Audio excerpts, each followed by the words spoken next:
นี่อยู่ตรงไหนอยู่เจอคือแหล่งพื้นที่ที่ไหนครับ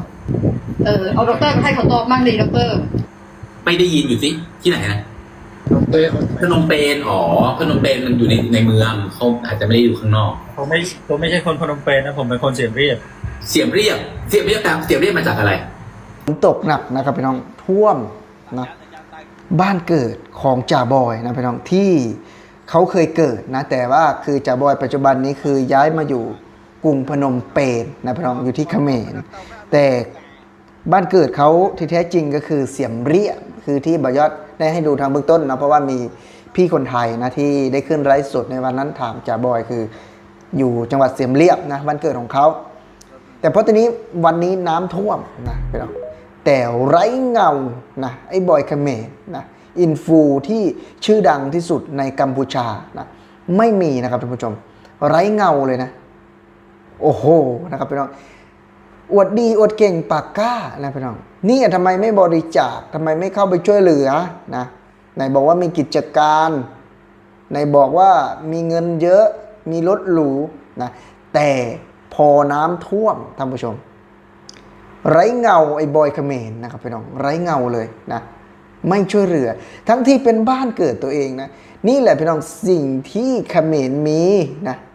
ได้แต่คำพูดคำโม้นะเข้าไปช่วยเหลือไม่เข้าไปนะครับพี่น้องแน่นอนว่าจ่าบอยปัจจุบันนี้ไม่ได้อยู่ในเสียมเรียบนะอยู่ในกรุงพนมเปญแต่อย่างน้อยก็เป็นบ้านเกิดนะพี่น้องเคยเกิดเคยเติบโตที่นี่นะได้ดีไปทำงานอยู่ในเมืองบ้านเกิดน้ำท่วมไม่มาช่วยนะครับนี่แหละคือคนที่ไม่มีจิตสำนึกนะเกิดเป็น DNA เขมรเนี่ยเขาจะหาแต่ผลประโยชน์ส่วนตัวนะพี่น้องขนาดเขมรกับเขมรเนี่ยน้ำท่วมเนี่ยไม่มีข่าวนะพี่น้องไม่ช่วยเหลือแถมเป็นบ้านเกิดตัวเองอีกโอ้โหนะพี่น้องได้ฟังเรื่องราวแบบนี้นะครับท่านผู้ชมก็อดประนามจ่าบอยไม่ได้นะพี่น้องถามว่าบ่าวยศอยากให้ไอ้จ่าบอยเนี่ยเข้าไปช่วยไหมบ่าวยศอยากไปช่วยก็ไปช่วยบ้านคุณเนาะแต่ว่าสิ่งที่เรามาพูดในวันนี้คือความมีจิตสำนึกนะคือจ่าบอยไม่มีเลยครับนะไม่มีเลยจิตสำนึกนะคือถ้าเป็นคนไทยนะไม่ว่าเขาจะไปอยู่ที่ไหนไปอยู่อเมริกาอยู่ญี่ปุ่นนะอยู่ในประเทศไทยเองแต่ไม่ได้อยู่ที่นั่นอยู่กรุงเทพสมมติว่าอยู่ต่างจังหวัดบางทีเขาพร้อมที่จะช่วยเหลือนะถ้าคนไทยเนี่ยเวลาน้ำท่วมบ้านเกิดเขาเนี่ยถึงเขาจะไม่ได้อยู่แล้วพ่อแม่ไม่ได้อยู่แล้วแต่เขาก็พร้อมที่จะช่วยเหลือซึ่งต่างจากอินฟูเขมรจ่าบอยนะครับท่านผู้ชมต่างกันมากๆนะจะไม่มีการสนใจไม่มีการช่วยเหลือไม่มีการ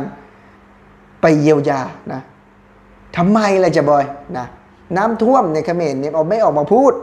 เอาไปพูดเรื่อยเปื่อยนะร้านอาหารเจ๊งก็บอกว่าไม่อยากขายก็เลยปิดโอ้โหนะครับพี่น้องคือจ่าบอยนี่แถได้ตลอดนะพี่น้องแถได้ทุกเรื่องแต่วันนี้คือน้ำท่วมบ้านเกิดนะก็ไม่เข้าไปช่วยเหลือนะไม่เข้าไปดูแลโอ้โหนะครับเป็นความคิดของไอ้บอยเขมรนะครับพี่น้องนี่แหละคือความคิดของคนเขมรนะพี่น้องเขาจะเห็นแก่ตัวนะครับนะเห็นแก่ตัวมากๆนะจะไม่มีเลยนะคำว่าโอ้โหเนี่ยบ้านเกิดฉันมีจิตสำนึกฉันจะไปช่วยนะไม่มีนะครับนะไม่มีเลยเพราะฉะนั้นสิ่งที่เกิดขึ้นในวันนี้นะก็เป็นอีกหนึ่งตัวอย่างท่านผู้ชมว่าเขมรเนี่ยไม่สามารถที่จะคบได้นะไม่สามารถที่จะพูดดีๆได้ขนาดบ้านมันเองนะไอ้บอยเนี่ยมันยังไม่ดูแลนะครับพี่น้องน้ำท่วมหนักนะก็ถือว่าไม่ได้เห็นจ่าบอยออกมาเคลื่อนไหวอะไรเลยนะน้ำท่วมเนี่ยไม่ได้เห็นจ่าบอยที่จะออกมาพูดว่าเนี่ยบ้านเกิดชนะแต่ที่จริงแล้วคือบอยศให้ดูไปทางเบื้องต้นนะพี่น้องเป็นคลิปของจ่าบอยที่ขึ้นไลฟ์สดกับพี่คนไทยนะพี่น้องเขาก็บอกว่าเขาเกิดอยู่เสียมเรียบนะแต่ว่าเขามาอยู่ที่พนมเปญนะอยู่ในเมืองแต่พอน้ำท่วมไร้เงาอินฟูบอยเขมรนะโอ้โหนี่คือสิ่งที่เขาบอกเลยว่าเป็นความเนรคุณนะท่านผู้ชมนะเนรคุณมากๆนะ เนรคุณแม้กระทั่งบ้านเกิดตัวเองนะคุณอาจจะขายที่ไปหมดแล้วมาอยู่ในเมืองกันอันนั้นก็เป็นส่วนของคุณแหละนะมาทำกิจการนู่นนั่นนี่คุณที่คุณพูดอะที่มาถ่ายรถหรูนะก็แล้วแต่คุณแต่สิ่งที่คุณทำนั่นก็คือการไร้จิตสำนึกนะถ้าอยู่ในประเทศไทยเนี่ยคือมีน้ำท่วมบ้านเกิดประยุทธ์เชื่อเลยว่า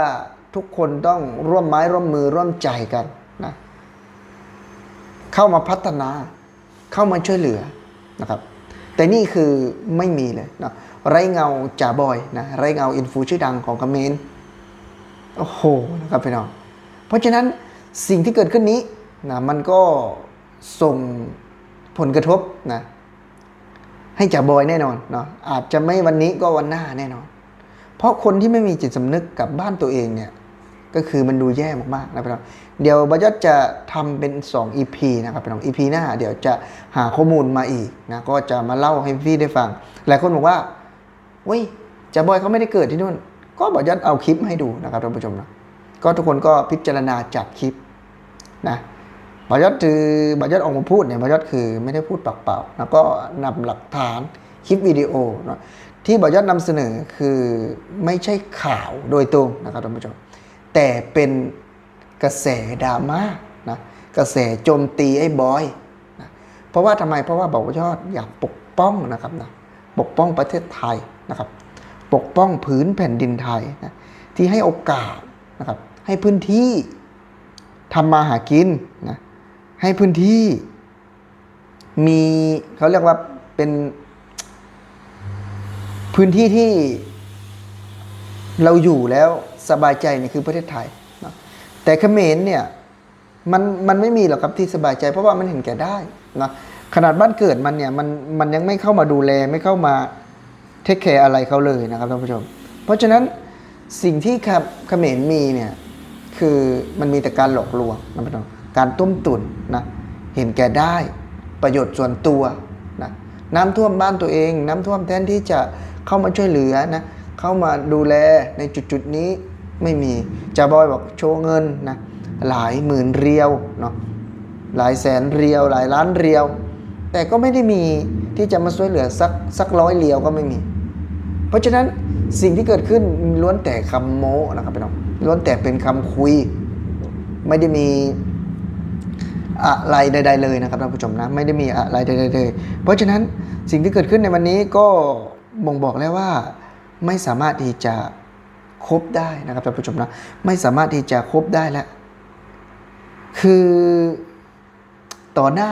เนาะแบบหนึ่งรับหลังแบบหนึ่งคนเขมรเนี่ยพี่น้องแล้วทุกคนคิดเห็นอย่างไรพี่น้องกับคลิปวิดีโอที่น้ำท่วมบ้านเกิดจ่าบอยแล้ว